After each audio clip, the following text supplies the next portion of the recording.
Okay, members. Thank you. Mr Chris Little has given notice of an urgent oral question to the Minister of Education. I would remind members that if they wish to ask a supplementary question, they should rise continually in their places. The member who tabled the question will be called automatically to ask a supplementary. Clerk, please read the question. To ask the Minister of Education for an update on the advice he has provided to schools in relation to coronavirus. And I call the Minister of Education. Although primarily the issue of the tackling coronavirus is a health issue, my department is leading on the issue of relevant and appropriate advice and guidance to schools and education partners provided by both DOH and PHA. The Department of Education is advising parents and schools to keep up to date with the Public Health Agency guidance on COVID-19, and information is available on the PHA website. And indeed, in terms of that advice, we have also, in any contact with schools, been giving the links to that. If a school has any concerns in respect of either suspected or confirmed cases of coronavirus, they should first at instance contact the NHS 111 helpline. More specifically, on the 27th of February, I personally wrote to all school principals and education sector partners, enclosing the link to the PHA website, which is updated as the situation develops, and have emphasised the importance of monitoring the website regularly. I've encouraged schools to follow the guidance, in particular the need to practice good hand hygiene amongst staff and pupils, and reiterated PHA are available to speak to individual schools, which they've offered to do, who may have specific concerns in relation to COVID-19. And indeed, I think they have also offered advice in terms of any levels of risk assessment. Including this in this email were the updated Chief Medical Officer advice and linked to the Government UK latest advice and guidance. And I also had the opportunity to speak to the Chief Medical Officer whenever the first issue arose. My department continues to communicate with our education sector partners, schools and education settings, using existing communication links, and has issued PHA schools advice leaflet and self-isolation advice leaflet to the education sector groups. I've also ensured that the PHA website is prominently placed on the DE website. Can I say very specifically, earlier today, given the change in position that was outlined last night by the Foreign and Commonwealth Office, my department has issued an update to all schools highlighting the change in that advice travel to areas of Northern Italy. And for those who haven't seen that advice, it is that unless there is essential travel, the advice from the Foreign and Commonwealth Office is that those areas which have been quarantined in Northern Italy, they are not advising people to go to. The welfare, health and safety of pupils and staff is paramount, and to myself and my departmental officials, in collaboration with the Department of Health and PHA, we continue to monitor what is an evolving situation, and will update schools and education settings both where appropriate and as soon as practically possible once there is any change to the situation. And I call Chris Little to ask a supplementary question. Thank you, Mr Speaker, and I thank the Minister for providing an update to the Assembly with regards to his advice on schools in relation to coronavirus containment. Does the Minister accept that there are school leaders across Northern Ireland who feel that they have been passed from pillar to post in order to get clear guidance, particularly with regards to pupil travel to areas affected by coronavirus? And can he assure this Assembly that schools will have a direct contact with an appropriate person to seek up-to-date advice with regards to any and all pupil travel of that nature? And can he also advise the Assembly what contingency planning is taking place to maintain education provision should it be necessary to consider school closures? The issue in terms of contingency planning, we're working with officials to see what is appropriate, because this is a fairly moving situation. I think CCEA, for instance, are developing their work in terms of if school exams are hit as part of that. Member mentions about clear guidance. I think there was an issue, I know at least with one school on day one with regard to the PHA, but actually says about a single point. It is actually vitally important that there is a single point of information, and that is actually what has happened in terms of the advice. We have said that in terms of the health advice, that PHA is the single point of advice, and that is where we are advising people to put it. It is not my place or the department's place to give an interpretation of other people's advice, or indeed, potentially what would be worse, provide contradictory advice. As regards travel, we have also made it very clear that the travel advice that schools should get is directly from the Foreign and Commonwealth Office, which is a single point of advice. If we get conflicting advice on travel, if we get conflicting advice on hygiene, that would be something that would be both irresponsible and dangerous. It is also the case that while there is the direct advice of the NHL's helpline, the PHA have made this very publicly clear, and indeed the Chief Medical Officer has done a number of contacts with schools where those have happened, and indeed has done a conference call with school principals so that that single piece of advice is there, so they're able to answer directly the questions. As we move ahead, the responsible action must be to maintain a single piece of advice and a single point of advice so that there is not confusion out there, so there's not contradictory positions. I call Gary Middleton. Mr Speaker, and can I thank the Minister for his statement on this very serious issue of coronavirus. Can the Minister outline what engagement he has had with his colleagues and counterparts at a national level across the UK, following on, of course, from the First Minister's meeting this morning with COBRA? Well, I suppose on a number of points. First of all, the executive as a whole, where COBRA has operated and indeed will continue to operate, will be something which involves not simply the national government but all the regional administrations. And I know that working alongside colleagues in both the Executive Office and the Health Department, they have been directly involved in those COBRA discussions. And specifically, I've spoken at times to both the Health Minister and indeed the Executive Office, the First Minister, I suppose to highlight where we feel that there are issues that are emerging. As such, I know specifically Northern Ireland has made particular contributions to the discussion around issues around school trips, whatever, but it's important that an overall central UK-wide decision was taken, that again that there's consistency of information. It has also been that in terms of a range of the discussions, there have also been at levels where there has been discussions involving officials at a level directly below that, that those have taken place on a nationwide basis with the relevant officials also taking part, and that has involved not just health officials at times, but education officials as well. Some of that is also around discussion of the communication side of things as well. I call Karen Mullen. Ceann Comhairle. I'd like to thank the Minister for his answers thus far, and also your speedy response last week to my colleague Keith Archibald. I know that there was a number of schools very anxious. I thank you for that. Minister, we will welcome you to the committee, hopefully on the 18th of March, to discuss special education needs issues and, of course, a response to the coronavirus.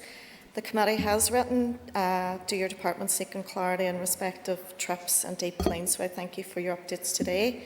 But Minister, England, Scotland and Wales have established an education working group specifically on coronavirus under the leadership of EdTech UK and ISC Digital Group. It's specific to schools in order to give emerging advice and practice. DE England has also produced excellent guidance alongside a specific helpline for schools. So, Minister, I'm asking that you establish a similar group here to update school leaders with emerging advice and practice, and also provide advice on preparation for GCSE and A-level examinations. Thank you, Member, for her comments. I'll be meeting with officials directly after this question time to get update in terms of progress that we've had in terms of what we do. I think the issue in terms of, first of all, again, I'm keen to ensure that there are single points of contact in terms of advice. So in terms of then departmental plugins, particularly as regards schools, I'll look to see whether the best route on that is to coordinate with other jurisdictions so that we can have a very consistent message, or whether there's something that needs to be bespoke for Northern Ireland. But I want to ensure that whatever advice is given is accurate, up to date as regards schools as much as possible. I call Daniel McCrossan. Thank you, Minister, for your answers to these very important questions so far. Minister, just follow on from a point that was made earlier.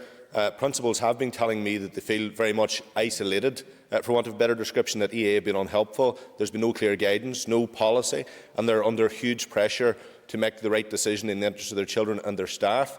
What happens, Minister, if a principal makes a decision to go ahead with a trip and a child gets contaminated?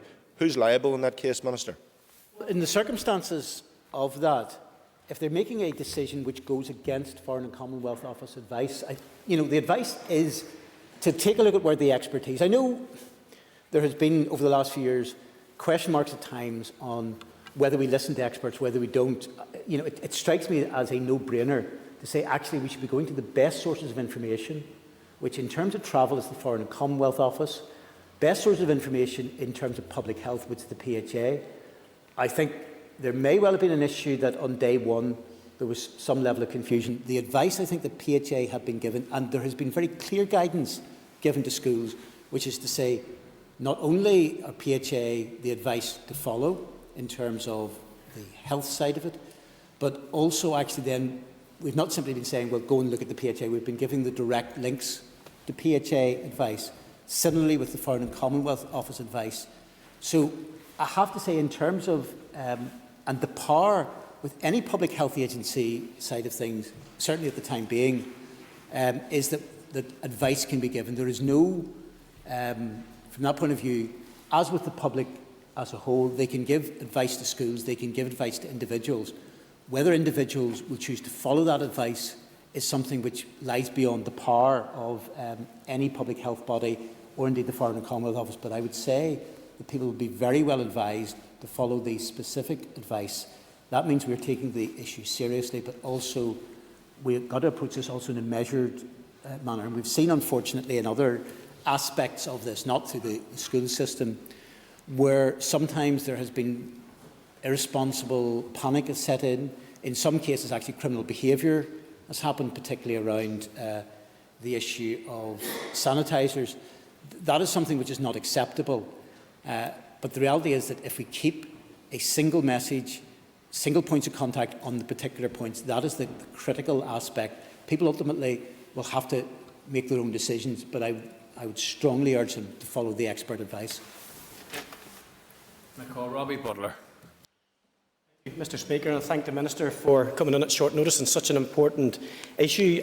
You spoke about the PHA being the port of call for that expert advice. I just want to ask you for your opinion with regard to special schools, severe learning disabilities and pupils with moderate learning disabilities, and would they perhaps be more at risk in this instance? And if that is the case, would it not be your responsibility to be their advocate and to be given that advice as opposed to the Department of Health?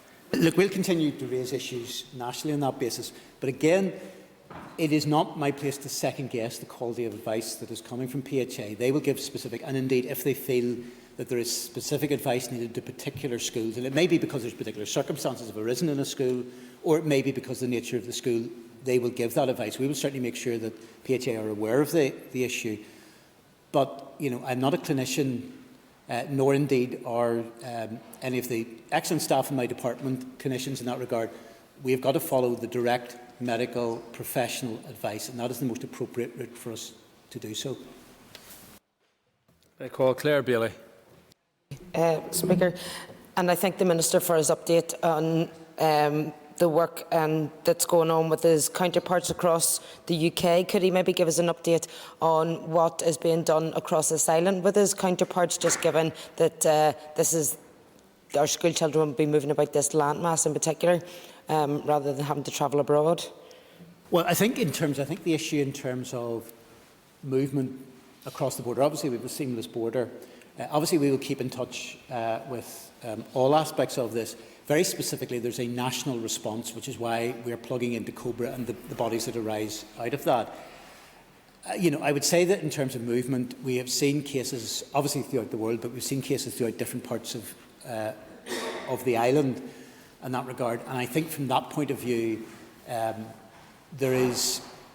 nobody is at any greater or lesser risk travelling, for instance, cross-border than they are travelling within Northern Ireland or within the Republic of Ireland. If there is specific advice which would act to the contrary, obviously we will make sure that is brought to people's attention within that. And we're happy to work with any providers of information. But look, there is no doubt of the sheer volume of what is both here at present and what is coming towards us. And we need to make sure that we have appropriate responses that are ready at each stage, potentially, of this. I call Jim Allister. As the Minister will be aware, we're just about 2 months out from the key exam time in our schools for our school leavers and our GCSE pupils. If there should be any necessary disruption to that programme of exams, whose decision is it to act on that? Is it SIA's, is it the education authorities, or is it the Ministers? And what thought has been given to that? I know that SIA have been working on contingency plans within that. In terms of the exact points of demarcation, I'll want to meet with them to see where those lie in terms of if interventions are needed in terms of exams, what action then can be taken. Again, we're in a fairly fluid situation, and these will be issues which, in terms of the detail, we'll need to drill down with the particular bodies as time moves on. I call Jonathan Buckley. For his statement thus far, and indeed the seriousness in which he has taken this issue. Coronavirus continues to cause widespread disruption across the world, but indeed there's a lot of concern locally from teachers, staff and parents as to the potential impact if coronavirus does indeed spread throughout our school population. With that in mind, and given the fluidity of this situation, would the Minister outline what legislative powers are in place if it does come to a case where we have to close schools? Well, I think in terms of the legislative powers, there will be, I think, that there's been some level of discussion, I think, particularly with the Department of Health and indeed throughout the Executive at the overall legislative position. The UK Government, I think, is considering, and indeed was outlined by the Prime Minister, introducing emergency legislation to respond to a corona pandemic. That's likely to include powers for the Department of Education and also the Department of Health, which may, if we reach that particular point, can lead to direct schools and childcare providers to close. It's also the case that from a Northern Ireland perspective, in terms of the Department of Education, we have indicated that we want to ensure that there are the maximum amount of powers that are available. Now, as with a lot of these things, I think all of us hope and pray that these are things that do not have to be initiated. But what I don't want to be in a situation is finding that there is something that needs to be done and there isn't a legal power to do that. It is better to have a situation that you have, to use maybe an expression, all the clubs in your bag, that you can be able to use them where necessary, than find that we are short of being able to do something. Those will only be done in very extreme circumstances. And indeed, any action will be taken will be done on the basis of a coordinated response within the Executive. There is also wearing, if you like, if you may say, a former hat from an hour ago in terms of the Department of the Economy. There will also be questions, for instance, the Department of the Economy when it comes to further and higher education colleges in that regard. But I think the Executive as a whole will ensure that the legislation as it applies to Northern Ireland, and this may require some action, either by legislative consent or some action to be taken by us. I'm sure I think the Health Minister will be speaking soon to outline some of these things. We'll make sure that we have all the powers to ensure that we can be able to deal with whatever emerging situation happens. In many ways, we're trying to hold back a tide here. At the moment, as I understand it, the UK is still in a containment phase. But that may change from time to time, and the responses that we give and the responses we give in individual circumstances may have to then meet the particular circumstances of that particular moment. I call Colm Gildernew. I'd also like to thank the Minister for work that I know that he did in conjunction with PHA last week in relation to schools, but just to ask him that he would commit in the future where schools run into particular difficulties, that both education and public health authorities will assist boards of governors and school leaders in terms of dealing with those concerns. And there may well be specific actions. I acknowledge what's been said. Again, the clarity of advice and the speed of advice, I think, is critical within that. But there may also be, depending upon individual circumstances, the PHA may give specific advice to a particular school. That might be around points of temporary closure or situations where, for example, in terms of contacting particular people, that there is, I hope and I'm sure there will be that level of cooperation. PHA may have to be involved in particular interventions, maybe around, for instance, deep clean of a school that may be needed. Again, the important thing is we also don't, that what is there is measured, and we don't create undue panic for people as well, to make sure that there isn't, if you like, simply an overreaction as well, or an underreaction. I call Justin McNulty. Extraordinary times call for extraordinary measures. The measured advice doesn't cut it. School principals are pulling their hair out with the worry of having to make this decision about whether they should travel to Italy or not. Dragging them to the Public Health Authority's website or the Foreign and Commonwealth Office's website isn't sufficient. They need robust, definitive guidance on whether they should travel to Italy. And in the context of 7,375 live cases of the coronavirus in Italy and 366 deaths, surely if we're in the containment phase, it would be prudent not to send school trips to Italy, and for the Minister to make robust and give robust guidance to our school leaders now. For robust guidance, that is what has been given in line with the Foreign and Commonwealth, but it is not the time. You mentioned about a measured response. This is not the time for that. It's a time, frankly, for calm heads, and also for people not to try and grandstand on this issue or create undue panic or create problems more than is needed in relation to that.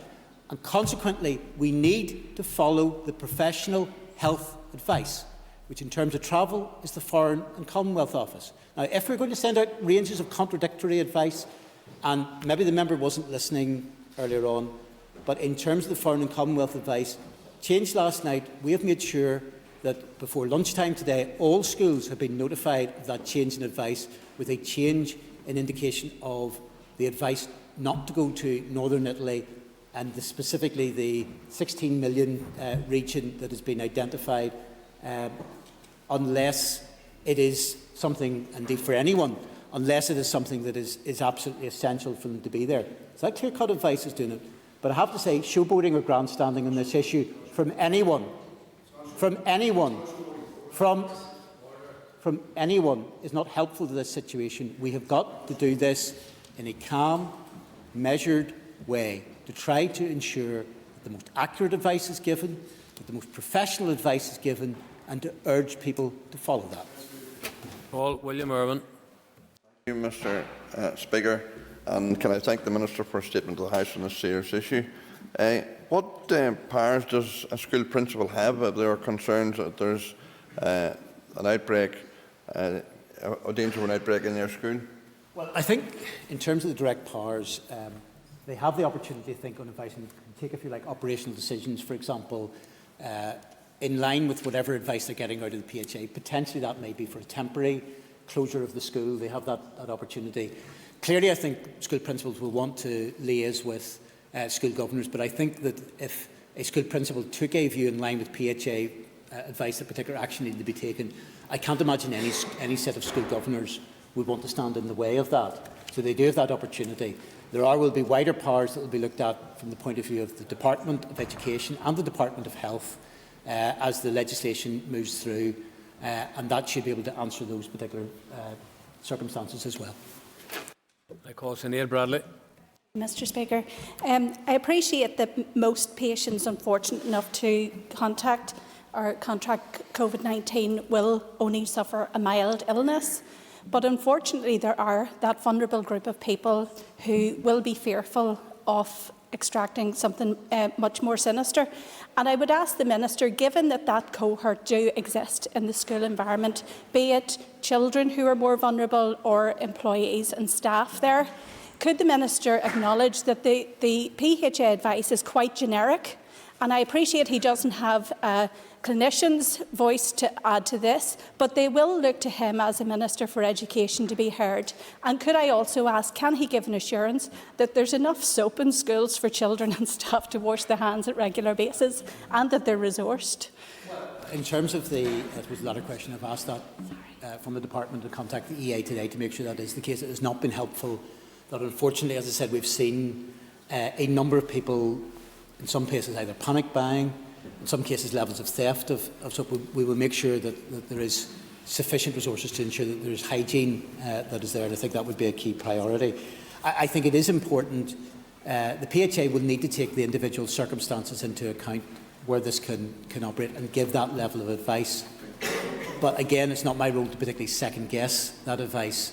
But certainly that will be something that the PHA will be cognizant of, and we may be in a moving situation again, sort of as the weeks develop. I call Mark Durkin. And thank the Minister for his answers thus far.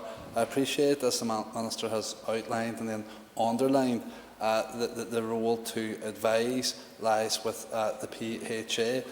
However, I suppose as a supplementary to my colleagues' question there, we've heard a lot from schools and principals about the difficulties they've had with resources over a number of years. Sometimes they can't afford soap. What practical assistance can the Minister's Department provide schools in terms of practical support and financial support? When it comes to buying things is one thing, but also if teachers are going to take time off and it's eaten into schools' budgets, bringing in substitutes too. There is a level of substitute, and we'll look to develop in whatever level of support is needed as time moves on. We'll want to look at the detail of that. I think there's a key priority in terms of ensuring that we have hygiene within schools, and I'll be liaising with officials to see if there's further action need to be taken and what assurances can be directly given within that.